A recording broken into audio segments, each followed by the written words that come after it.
Once upon a time, there was a farmer who was living with his daughter. However, the farmer didn't have a lot of money, so he wasn't able to pay a lot of the bills that he had. So he had to go into the city in order to borrow a lot of money from a serious moneylender.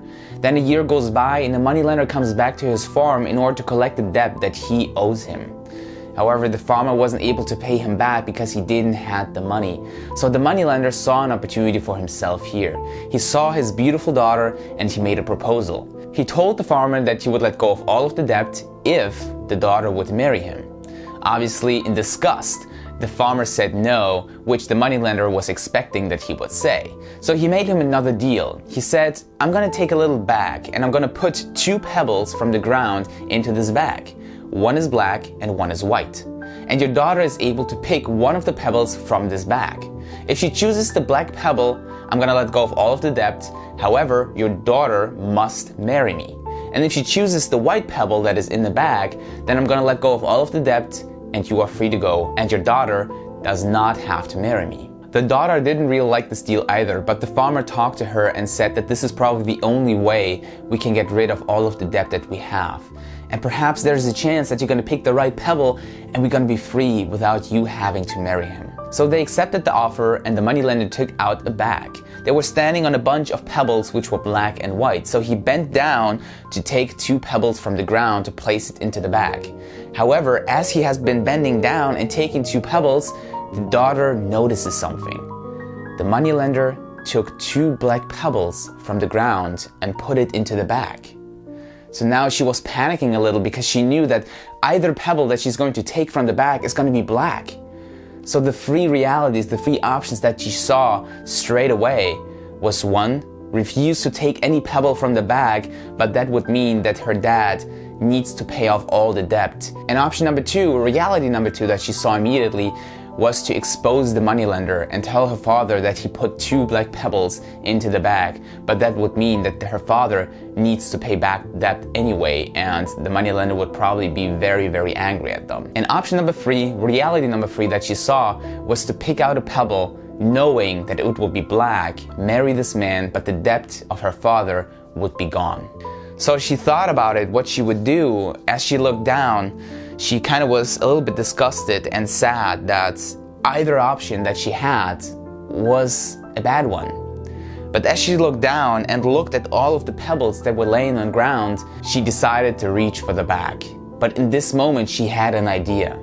She would grab into the bag, she'd pick out the pebble, knowing that it would be black. But before she picked it out, before she looked at it, she accidentally dropped it to the ground and said, "Oh my God, I'm so sorry. I am so clumsy. Truly, I'm so sorry. Do you mind please looking into the bag and see which pebble is in the bag so we know which pebble I just accidentally dropped?" So the moneylender, who didn't want to get exposed like that, took the bag and dropped the remaining pebble on the palm of his hand, and it was a black one. Even though he knew that the other one that got dropped to the ground was black, theoretically and honestly, it should have been white. So her father was completely out of his mind. He was amazed. He was so happy. He was filled with joy because now his debt is all gone and her daughter didn't need to marry this man. I personally think that this story is incredibly powerful and teaches us a few important lessons. From fast decision making to seeking the opportunity in every adversity that we face, to the fact that we create our own reality. And this last lesson, that we create our own reality, this is what I want to talk to you about in this video. Hi my friend, my name is Robert Hurt and I want to welcome you to Your Best Self. The YouTube channel helps you become the best possible version of yourself, one video at a time. If you're completely new to this channel, consider subscribing if you're into personal development, becoming your best self, and living a better life in freedom, happiness, and joy. With that said, let's get into the video. In today's Mindset Shift video, I want to bring you the point that you create your own reality. You are the hero of your own life. You are the writer and the director of your own story. With the thoughts that you have, with the actions that you take, and the decisions that you make, you create your own reality. I know that at the beginning, this kind of thought, this mindset shift that you create your own reality is a hard one to truly understand and really accept. Because a lot of people nowadays, they feel stuck. They feel like there's nothing really that they can do other in their life than what they do right now. Perhaps you're in the same situation right now. Perhaps you're having a job which you honestly just hate. Maybe the boss that you have sucks. Maybe the coworkers suck. Maybe the job itself simply sucks. And you feel like, what am I supposed to do? I'm stuck. Like, how do I create my own reality if that is the only thing that I can do? But let me tell you this, you always have a choice. Even if you can't see that right now, you always have a choice. You have a choice to say no more. You have a choice to quit your job and find a new one. You have a choice to make the job that you are in right now a better one, to make it more enjoyable, to find meaning in the job that you have right now. I know it's not easy, I know it's not comfortable, but you always have a choice. As I was a little child, I always thought I would become a doctor. Since the very first moment where I expressed the thought of becoming a doctor, my parents obviously supported me in everything they could, and they always said that yes, you're gonna become the best doctor in the world, and pretty much all the relatives around me already knew that this child is gonna become a doctor because my mom was so proud of the idea and the dream and the reality of me becoming a doctor that she supported in every way she could. And this idea, this reality got rooted over 10 years where constantly, whenever the subject of what will you become one day, it would always be the answer of, I'm gonna become a doctor. So I was so convinced that this is the reality that I'm gonna be having. Like, I'm gonna go to medical school, I'm gonna become a doctor, right? Because doctors are so highly regarded, they get paid well, they save people's lives. Until the day came where I was finishing school and now I had to decide where I'm gonna move forward. Because now I have to apply to universities, I have to apply to medical school, but my grades weren't really that good, so I need to find another way, which probably would be in a different country. Or I had to commit for 17 years of my life to the army in order to get medical education and become a doctor. And at one point, I really sat down and I thought about, why do I want to become a doctor again? Like, what am I thinking? Why do I want to do that? You literally have to go through 6 to 10 years of study to become a doctor. And I was like, I don't think that this is what I want. I don't think that this is my dream. I don't think that this is the reality that I choose for myself. And at this moment, I realized that it was the dream, the reality, the goal that my mom had for me. This reality was built over 10 years, and I thought that this is what I need to do. I felt obligated in a certain way to become a doctor because it got so deeply rooted over 10 years until I finally realized that this is not my dream. This is not the reality that I want to live. Luckily, I realized that before applying to medical school, before moving to another country in order to get medical education. And it was a complete shock for everybody at the beginning because everybody thought I would become a doctor.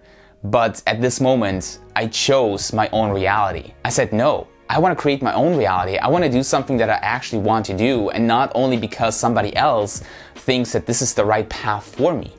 So be really careful about who you have a say in your life, because in today's world, the society, in my opinion, shapes us so much into who we need to become in order to live a happy life.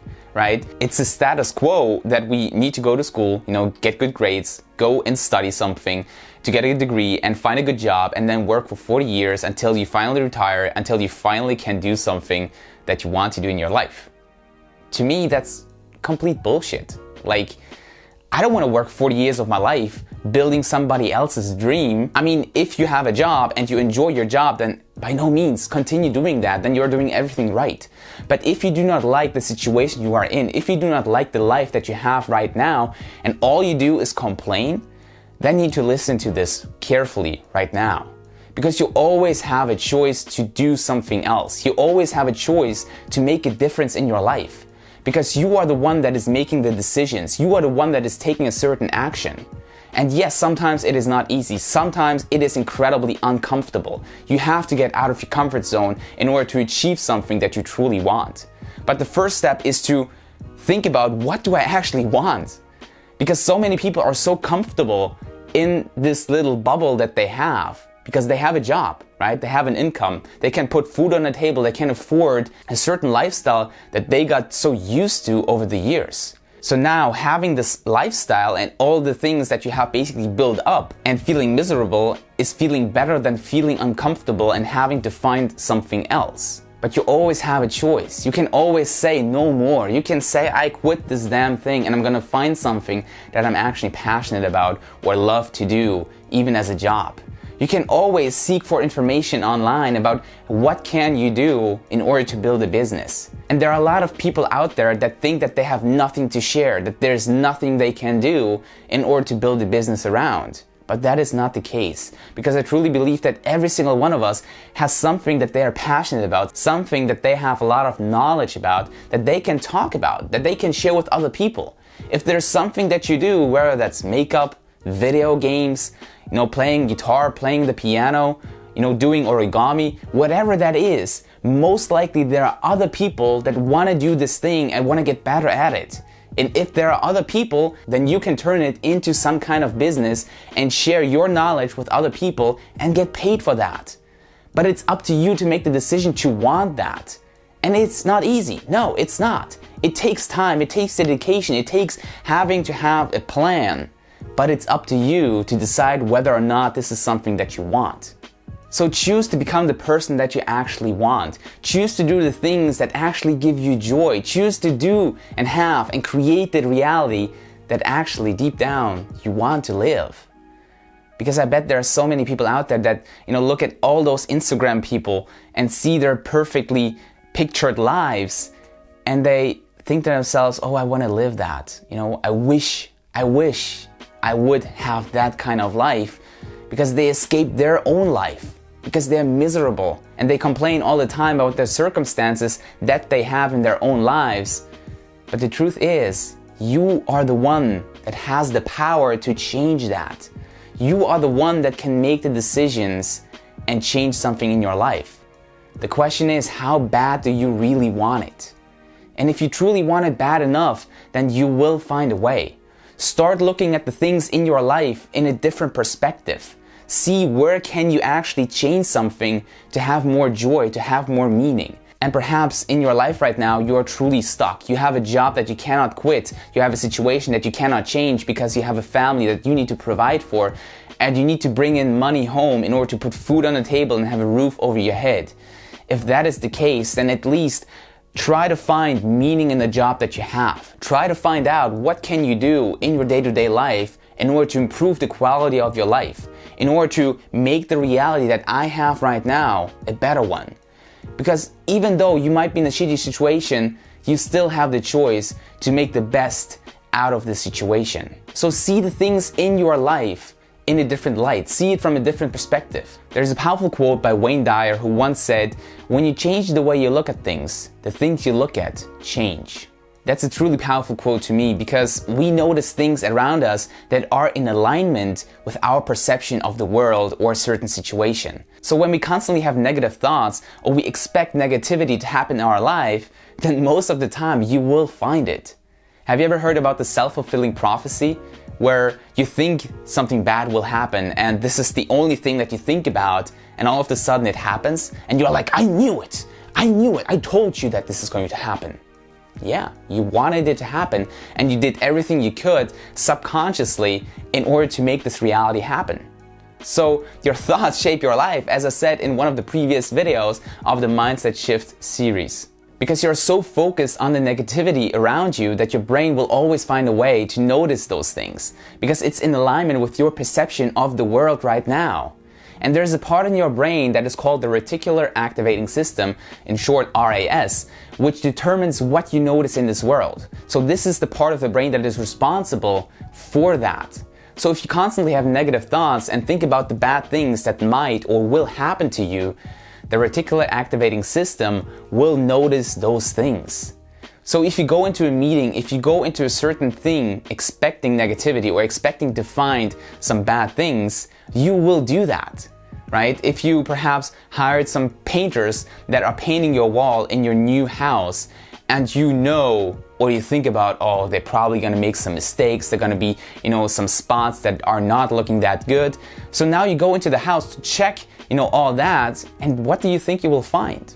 You're gonna find all the spots, you're gonna find all the bad things around you, even though they are super minor and do not really, are noticeable. But you will still find them because this is what you're focusing on. So be careful about what you wish to happen in your reality. And truly sit down and think about, all right, what is the reality that I want to live? How can I make my current reality a better one? What can I do to improve my day? What can I do to have more joy in my life? What can I do to make the job that I currently perhaps hate, the boss that I currently hate, the coworkers that I do not like, how can I make this more enjoyable? And once you do that, you'll be able to get from a place of victimhood where you think that everything in life happens to you to a place of power, because you know that it is in your hands to create the reality that you want. And once you realize this fact and once you live it every single day, you all of a sudden realize, wow, life can be actually pretty good because you are making the decisions. It is in your hands to make the best out of your life.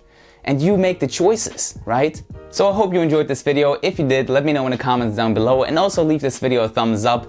And if you haven't subscribed yet, then go ahead and do that right now and hit the notification bell so you get notified whenever I upload a new video. With that said, I wish you a great day. This is Robert signing off.